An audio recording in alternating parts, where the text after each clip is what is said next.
네, 이대 목동병원에서 미숙아로 태어나 집중관리를 받던 신생아 4명이 비슷한 시각 잇따라 사망하는 극히 이례적이고 가슴 아픈 사고가 일어났습니다. 남승한 변호사의 시사법률, 오늘은 이 얘기 해보겠습니다. 남 변호사님, 일단 이 사건 경위가 어떻게 되나요?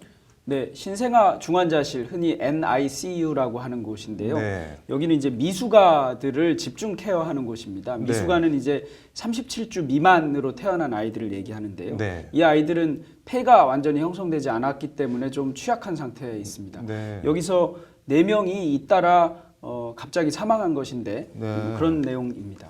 뭐 아기들이 어쨌든 죽었는데 추정되는 사망 원인 이런 거는 나온 게 있나요? 네, 아직 뭐 어떤 것이 원인일 것이다 이런 추정이 나오고 있는데요. 네. 그런 추정의 그 근거는 이렇습니다. 신생아 사망의 주요 원인, 흔히 3대 원인이라고 하는 게 네. 폐렴, 네. 그다음에 감염에 의한 폐혈성 쇼크, 네. 그다음에 괴사성 장염입니다. 뭐 네. 장이 괴사했다, 뭐 이런 얘기가 좀 나오고 했었는데요. 네. 이 세 가지인데 병원에서 발표하면서 폐렴이 없었다 이렇게 얘기했으니까 나머지 2가지 중에 하나거든요. 그러면 네. 감염에 의한 폐혈성 쇼크일 가능성이 높다 이렇게 보는 것이고요. 네. 지금 그래서 뭐 그람 음성균이 뭐 발견되었다 이런 얘기를 하고 있습니다. 세포 배양 결과 아마 뭐가 발견된 것으로 보이는데 구체적으로 이것이 사망에 이르게까지 한 것인지는 부검이나 세포 배양 결과 등을 더 지켜봐야 할 것으로 보입니다. 네. 병원 대처랑 대응이 좀 뭐 논란이 되고 도마에 많이 오르는 모양인데 어떤 내용인가요?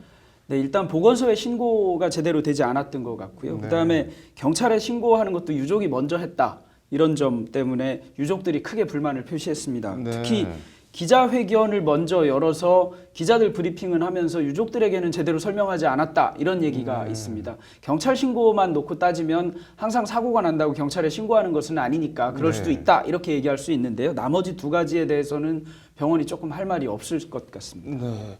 이렇게 뭐 환자 가족들에게 설명을 해줘야 될 의무 같은 게 병원에 있는 건가요, 법적으로? 네, 당연히 있습니다. 네. 의료법 24조의 2에 의하면 네. 뭐 수술을 한다거나 어떤 중요한 진료를 하거나 치료를 하는 경우에 사전 설명을 하도록 돼 있고 네. 그리고 동의를 받도록 돼 있습니다. 그런데 너무 급박할 경우에만 그 예외를 인정하고 있거든요. 그러니까 네. 원칙적으로 사전에 설명을 다 해야 합니다. 네. 이 건 같은 경우는 아기들이 숨진 이후에 제대로 설명을 안 해줬다. 어떻게 보면 이제 사후 고지 이런 게 소홀했다는 건데 그것도 뭐 법적으로 문제가 될 수가 있는 건가요? 네, 사후 설명 의무에 대해서 의료법에 따로 정해놓은 건 없습니다. 네. 그런데 상식적으로 생각하면 사전에 설명해야 되는 것을 사후 또는 일이 벌어지는 중간에 설명하지 않아야 된다 또는 설명할 의무가 없다 이런 건 이해할 수가 없거든요. 네. 법률적으로는 민법에 네. 이 의무가 정해져 있습니다.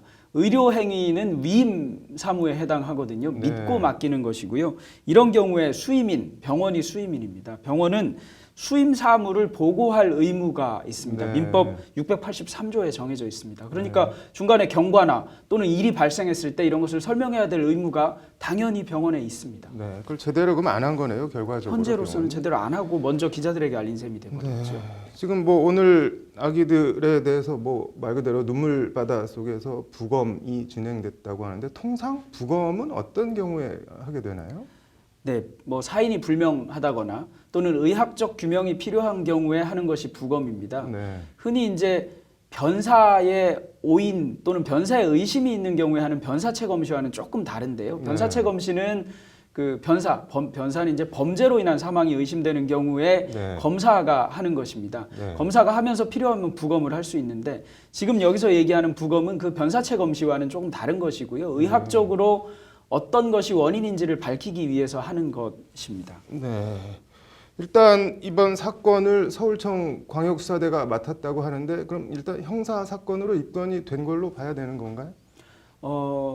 의료 사고로 인한 사망 또는 네. 의료 사고로 인해서 다치는 것은 형법적으로 평가하면 업무상 과실치상 또는 과실치사가 네. 됩니다. 그러니까 형사 사건이 되는 것이고요. 네. 형사 사건이 되면 당연히 수사기관이 수사를 합니다. 네. 그러니까 수사기관 중에서도 특히 의료 사고와 관련된 전문성을 가진 수사기관이 수사를 하고 있는 셈입니다. 네. 오늘은 여기까지 듣고 내일 이 집단 사망에 따른 법적 책임과 이른바 의료 사고 관련 소송 얘기 좀 더 들어보겠습니다. 오늘 잘 들었습니다.